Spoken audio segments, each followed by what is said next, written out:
Hi all. These are generally conversations between adults after the children have left the table. The language can be spicy and the subjects can get saucy. So if you're ready, this is the Southern Fork. Unscripted kitchen chats and also studio chats with some of the most interesting voices in the culinary South. I'm Stephanie Burt, a food and beverage writer based in Charleston, South Carolina, who travels with her fork to write for a variety of publications, from magazines you might have on your coffee table to the website you love to visit for your favorite recipes. And I'm inviting you to come behind the scenes with me to get to know the people who make this Southern culinary landscape so special. I'm always hungry for the next bite, thirsty for that next sip, and ready for the next conversation. Let's dig in.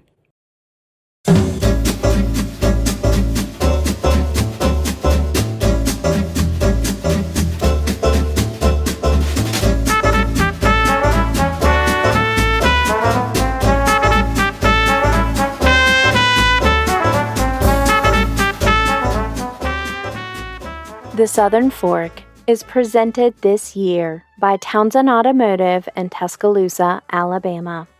For more than 40 years, the Townsend family of dealerships has been a locally owned company built on service and connection with its customers.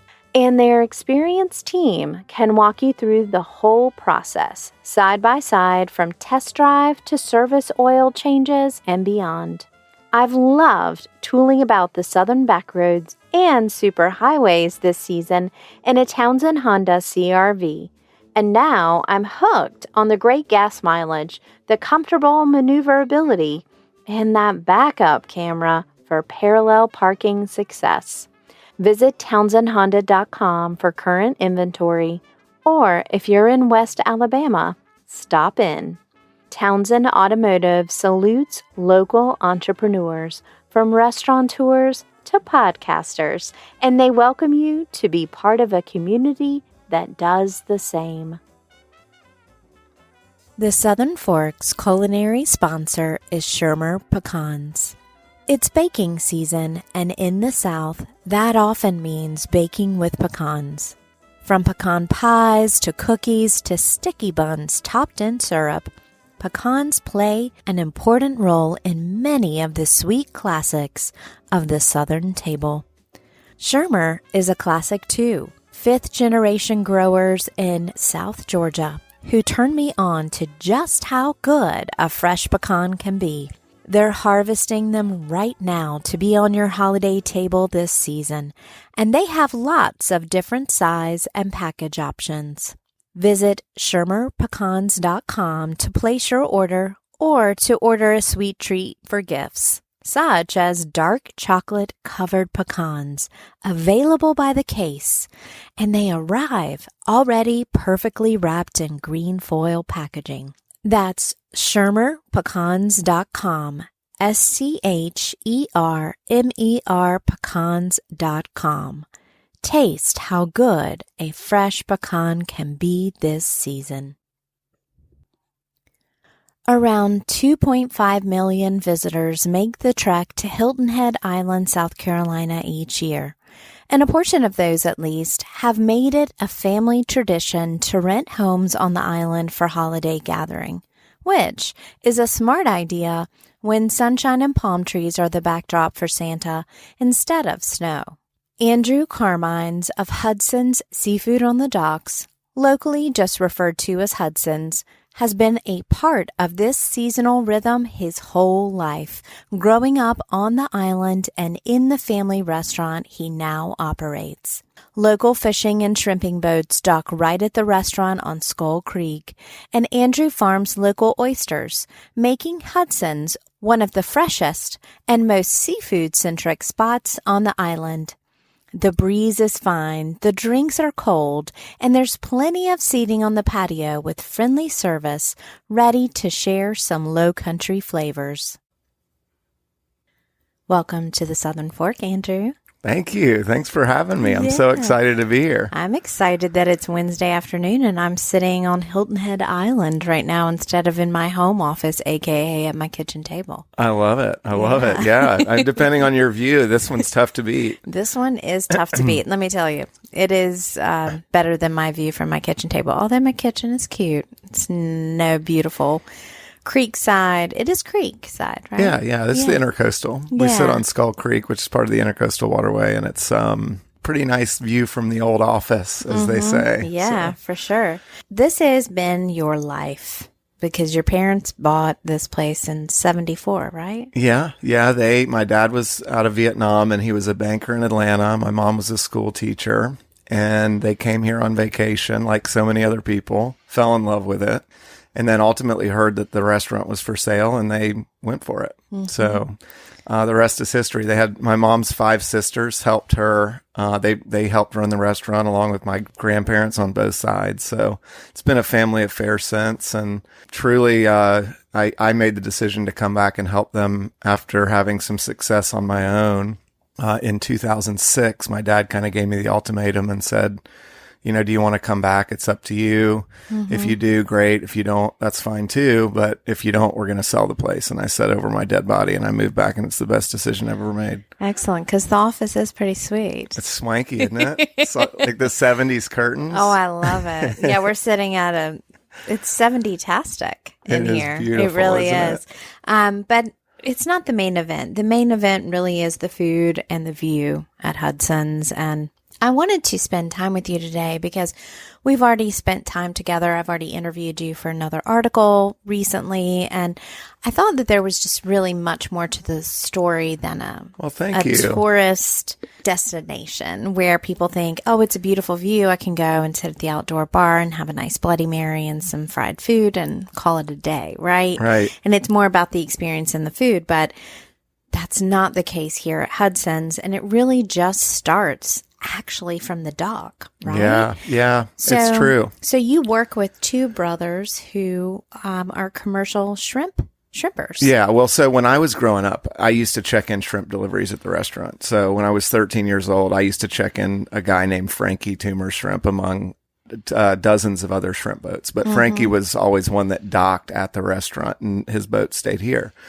And I played baseball with Skip and Jeff Toomer. Well, Skip and Jeff Toomer, Frankie's sons, are now the 2 guys that run the boats that are at the restaurant here. So again, a family affair. And Jeff and Skip are at the very, very top of their profession. I mean, if you ask any shrimpers from, St. Augustine up to McClellanville, they are the top of the charts in this area. And we've been lucky to work with them and have an agreement with them where they dock at our restaurant for free.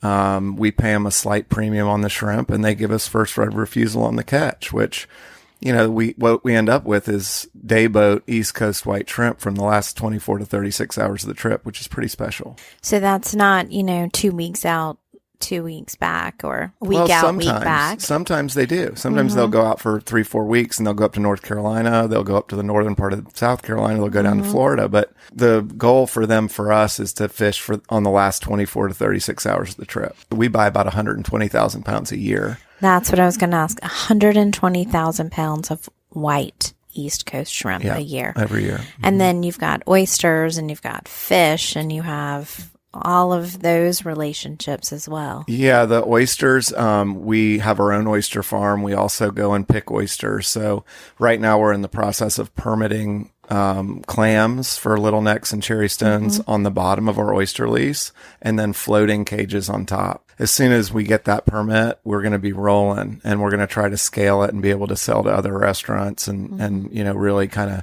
do that as not only an opportunity to get people an oyster that has been out of the water for hours as opposed to days. That's the number one goal, obviously, is always to make sure that our customers get the best product available. Right. But also that we take pressure off of the natural resource, which is a huge part of what we're trying to do here. Me and my personal life and us at the restaurant is to be responsible and to take care of the natural resources that are currently abundant, and we hope they stay that way. And Hilton Head has a big history of being an oyster processing Yeah, island. the property that we're sitting on. Well, not the office, the beautiful 70s office that we're in, but next door. With the low dropped ceiling. Yeah, But it makes a really good sound. It right? sure does. Yeah.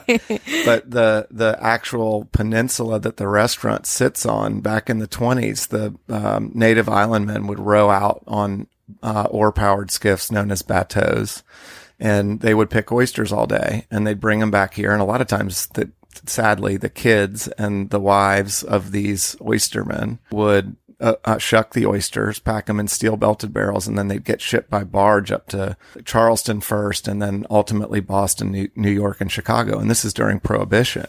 And the oyster shells built up and became so prolific over time that in the 50s and early 60s, Benny Hudson, the owner at the time, just raked them out into the shape of a peninsula. And that's the foundation of what the buildings are on today. Mm-hmm. Originally, it was just a pier built on palm pilings. And now we have a peninsula that's foundation is 100% oyster shell. Which is his natural tabby. Yeah, well, yeah. I hope it lasts as long as tabby, because we're starting to lose a little bit of our foundation bit by bit. But hey, you got to take the good with the bad. You know, we sit on a peninsula that has 270-degree water views, and a little tide inundation is going to happen from time to time. Yeah.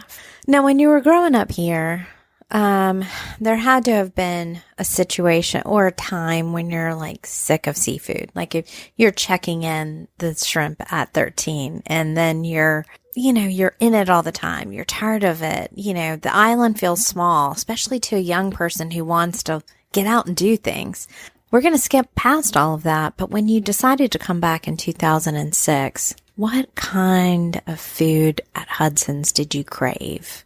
Like when you would come back, which was the thing that was yours? Oh man. Oh, that's a tough one. Well, like it's kind of like coming home to mama's cooking though, right? Yeah, but you have your favorites. Yeah, I do. But this is different because, so for me, it was just the variety. Okay. Mm-hmm. So I lived on the West Coast when I graduated from college. I came home. My dad said, you need to be out of the house by Friday. You've been on our dime long enough. See you later. And I said, really? Okay. No Christmas at home. All right. Bye.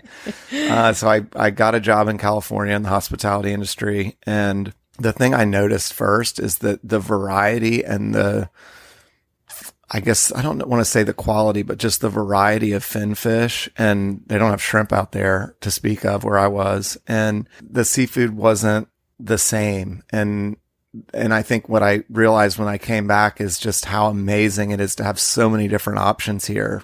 And oysters obviously are way different out there. Mm-hmm. So I think I probably craved oysters the most, raw oysters. And I haven't met a West Coast oyster that I love more than an East Coast yet. I'm always trying new ones, but there's a creaminess to them there that you don't get in the salinity here. Yeah, you have like a cucumbery flavor, sort of. And I think they're good, but people that live in California, when you tell them that we cook oysters here, they think you're crazy, because if you cook those oysters out there, they just don't taste right at all. But I guess I craved oysters, and then when I started growing oysters and picking oysters a lot, I didn't like to eat oysters on the half shell anymore. And then I always have loved soft shell crabs, but then when we started shedding them out and I was staying up all night with them, waiting for them to molt, I kind of stopped eating soft shell crabs. The one thing, well, fin fish and shrimp, I've never tired of. And as long as I've been alive, I've always loved fresh fin fish that was caught hours before, or fresh day boat white shrimp. I've never gotten tired of either of those things.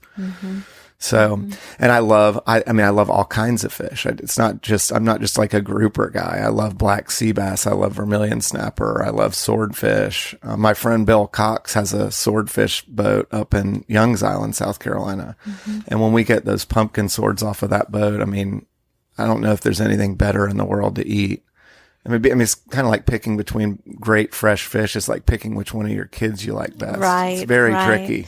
But you know which ones that you get tired of, and I think those of us that are in the culinary industry or are cooks, if you've ever cooked a very intense meal, you're not that hungry at the end. Yeah, because you've picked a little bit, but also your senses have really been sated, and you're just kind of tired of it. Yeah, that's why what I do is my wife started getting me into this like intermittent fasting thing where we eat dinner pretty early most nights with the kids, and then we put them to bed, and I'll either come back to work or I'll do whatever, hang out at home with my wife, and then we don't eat anything. I don't eat anything for breakfast. We go to bed relatively early. I don't eat anything for breakfast. I go exercise in the morning, and the first thing that I eat is at Hudson's, and it's usually some beautiful fresh seafood, and it never tastes better than it does when it's your first bite of the day.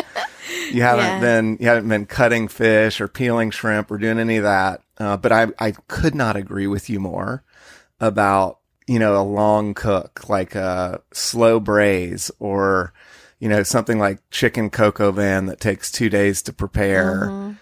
And by the time it's time to eat, you watch everybody else smiling and enjoying it, and you're just going, I'm so glad you mentioned that, because it's not as satisfying. It's not the same. And as for me, the cook in the family, I think you just have to really enjoy seeing people be happy. And I think that's something that I have in spades. I mean,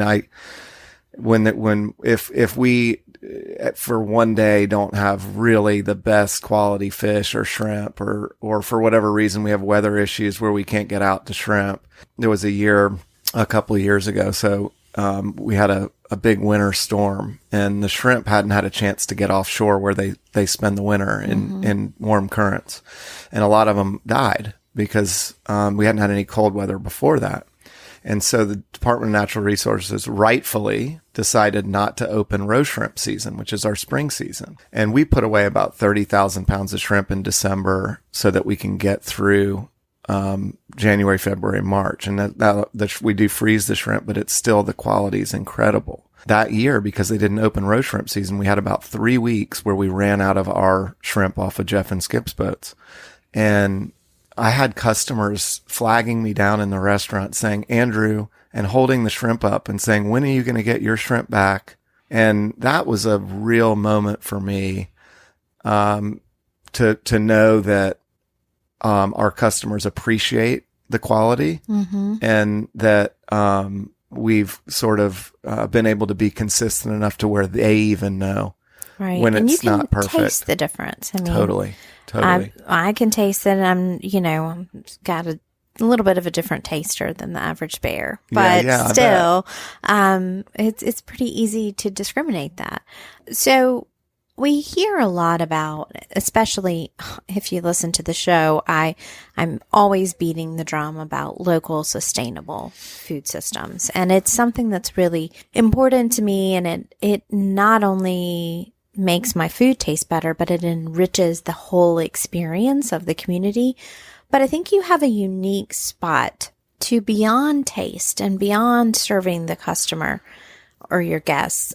Can you talk about being part of the Hilton Head hometown seafood community?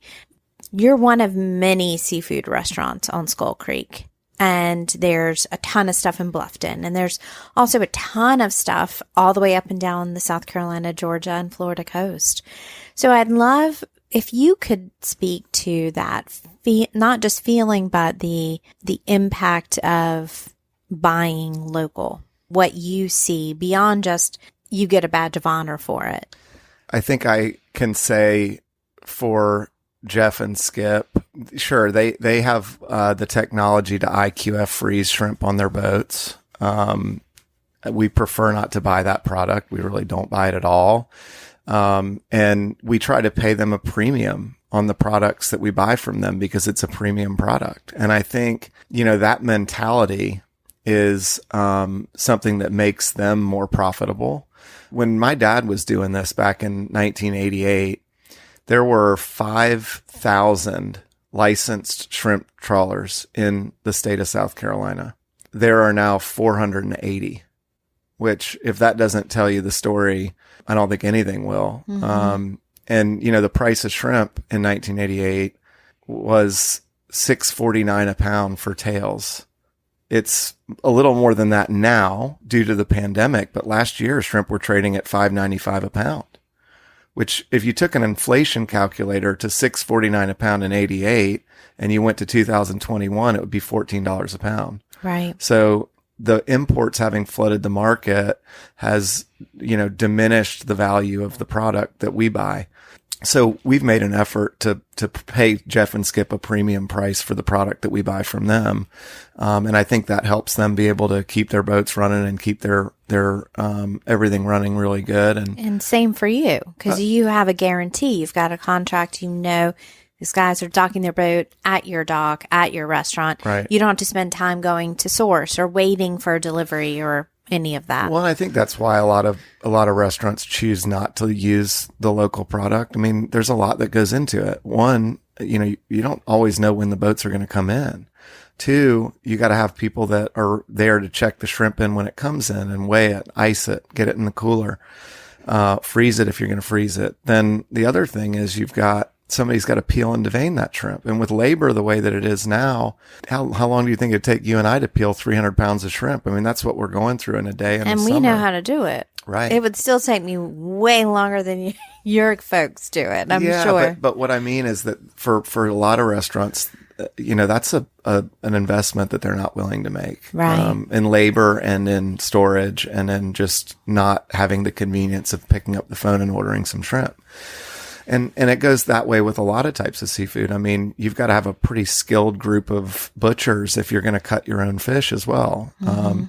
And so, what we've seen with regards to buying as local seafood and producing the products, the thing that I notice the most is that we gain knowledge, we gain experience, and we know what the good products are and what aren't. Mm-hmm. And having that experience is invaluable when you're trying to purchase and trying to make sure that the products that you're selling to your customers are really, really special.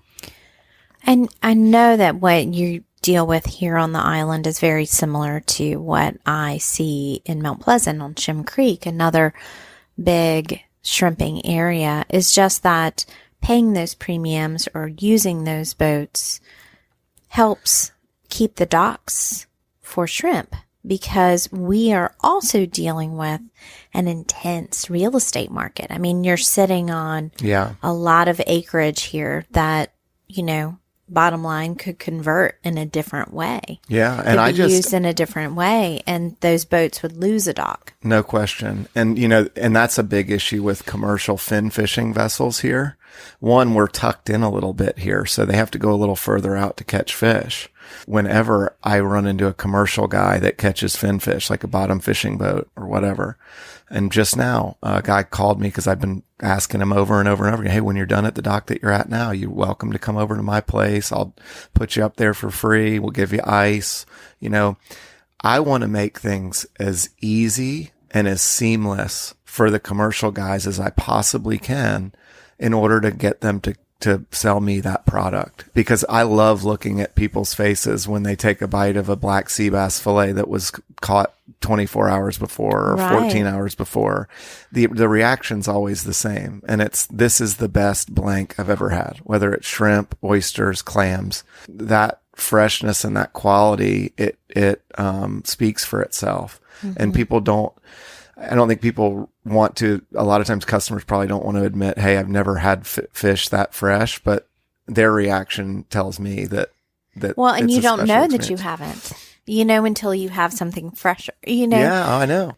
That idea of creating a hospitable place is showing the symbiotic relationship between a place like Hudson's, which is a high volume restaurant. Yeah. I mean, I'm here, I rolled in at 2 p.m.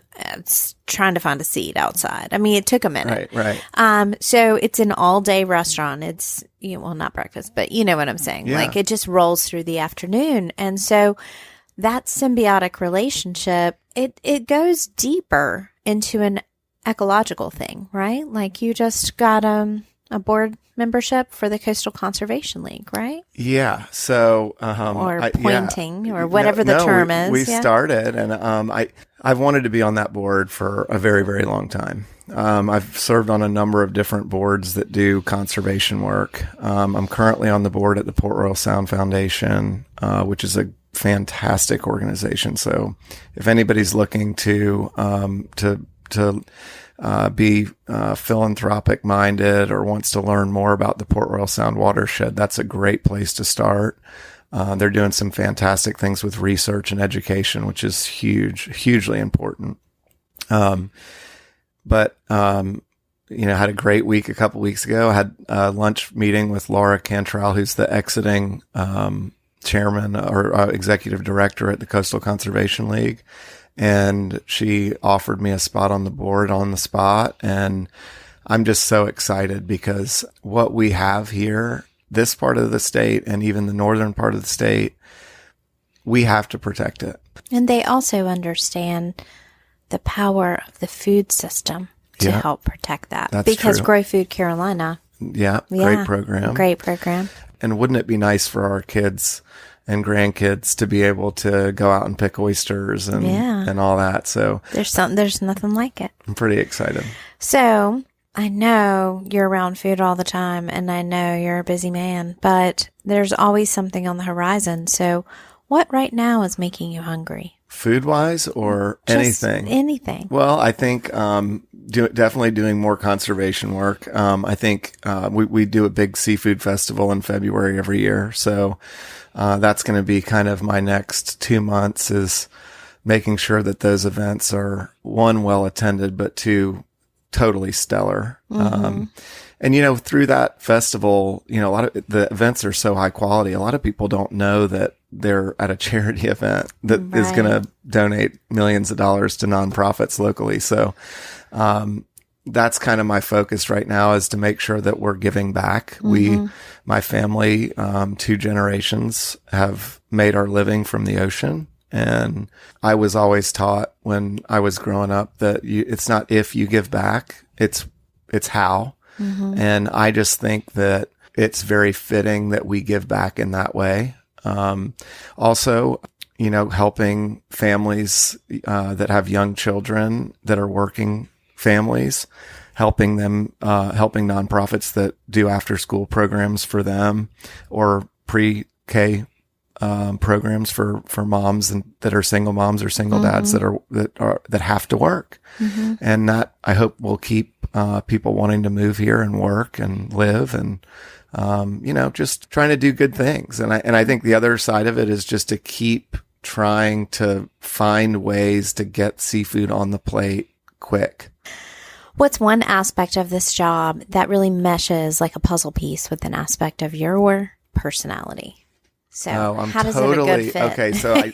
So I just read a couple months ago. I was just kind of Googling books to read, and I read this book called The ADHD Advantage. I was diagnosed with ADHD at a very, very young age.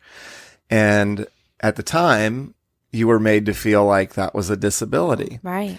And this book flips it on its head and talks about how it is not a disability, that it is basically, you are one of the people that protected the village back in ancient times. You were the guy that they looked to when there was a catastrophe or a crisis. Mm-hmm. And I never read anything more true to my personality than that. And I'm not saying that I'm a warrior or anything like that, but I tend to do my best work when I'm completely under the gun. Mm-hmm. And I think that's what I love about the hospitality industry. So it's also multi-focus, but yet hyper-focus. Yeah. So hyper-focus on multiple things at one time when the world's crashing down around you. I'm on it. That's it. It's helped a lot knowing that, right? Yeah. What's keeping you up at night? Quick fire. Right now, my mattress, it's got a soft spot in it. So we ordered a new one, so I'm hoping that won't do that anymore. Yeah. You always worry about your kids and just want to make sure that you're doing a good job, because you don't get that back. Yeah. Making sure that the people that work at the restaurant enjoy it, and make sure that their families are taken care of. I think that's another one. Mm-hmm. I'd like to say that the uncertainty of the pandemic concerns me, but I think that we'll see our way through and we'll figure it out. Mm-hmm. We've been through 2 hurricanes, we've been through a pandemic, and we're still here. So I'm feeling pretty good about that. Well, I got to have a wonderful meal of fried shrimp, because why wouldn't I? order fried shrimp. Yum. I mean, I eat shrimp always, but today had to be fried. It's 70 degrees and not a cloud in the sky. Comfort food. Yeah, I hadn't had it in a long time. And I'm picky about fried shrimp. And this was butterflied and beautiful. But in return, I've brought you a magic picnic basket. Now, this is a Southern Fork thing that I just reserved for guests. And it is really a dream scenario. I can time travel. I can go back in time to conscript anybody to make just one more taste of something that you wish you could taste one more time. I can source for you and I can cook a little bit. And I'd love to bring you some of your favorite things. They don't have to go together. It's not a death row meal. It's the opposite. It's some things to bring you joy, to bring you life. So what can I put in that basket for you? I really like those spicy pecans. Oh, yeah. Cayenne kind? Or? Yeah. But with a little sugar. Okay. My wife loves kettle corn, so I could win some brownie points there. I would say I eat fresh seafood 6 days a week. So whatever, I go talk to the chef and I say, Chef, what's the best thing we got? He's like, well, you'd like this or this or this. And I'll be like, I want that. So I'll eat fresh seafood 6 days a week. My guilty pleasure, or one of them, is one of the guy that was my first boss when I worked here as a kid. His name's Clarence Mack. He's a native island guy. He makes the best pig's feet on the planet with okra shrimp and okra and tomato soup as the sauce. It's really, really good. And he serves that over rice, and that's really good. I am a foie gras fan, I have to admit. Poor geese and ducks. And then I'm a big deer hunter and elk hunter. So I do love my venison backstraps and elk backstraps.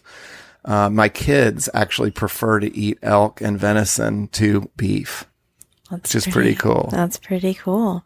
Well, I can make all that happen for you. Well, that'd be nice. In the meantime, if people want to learn more about Hudson's and Hilton Head and Andrew's work here on the island, you can go to thesouthernfork.com. I'm going to have links there as well as images so you can see the delicious food and the face behind this voice. If you like what you hear, well, y'all know I like seafood, so I'm always trying to work that into the conversation. But there are more than 255 conversations in the archive. So if you like this, pop around and find something else to listen to. And I hope it makes you hungry. But I'm going to be hungry again soon. So can we go shuck some oysters? I can't wait. Yeah, let's go do it. Excellent.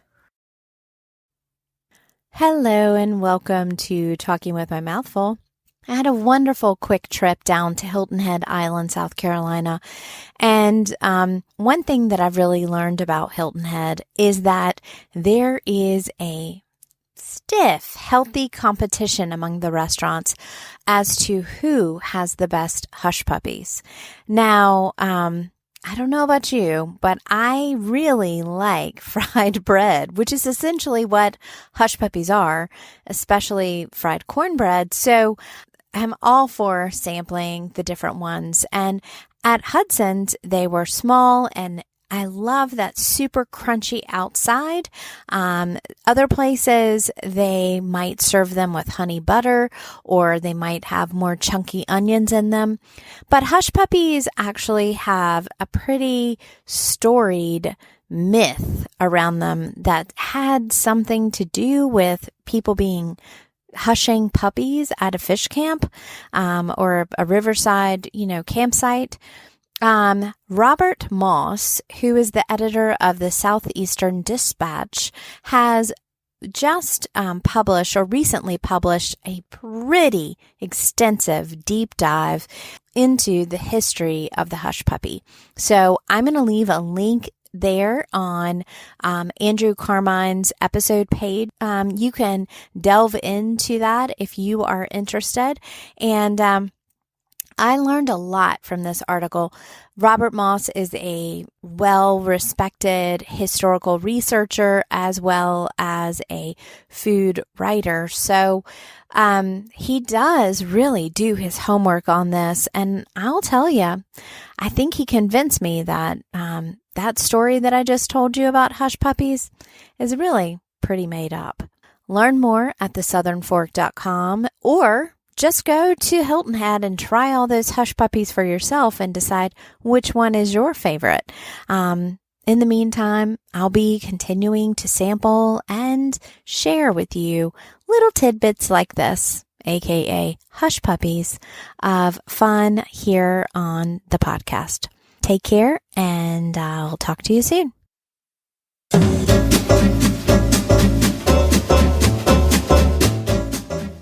You've been listening to The Southern Fork.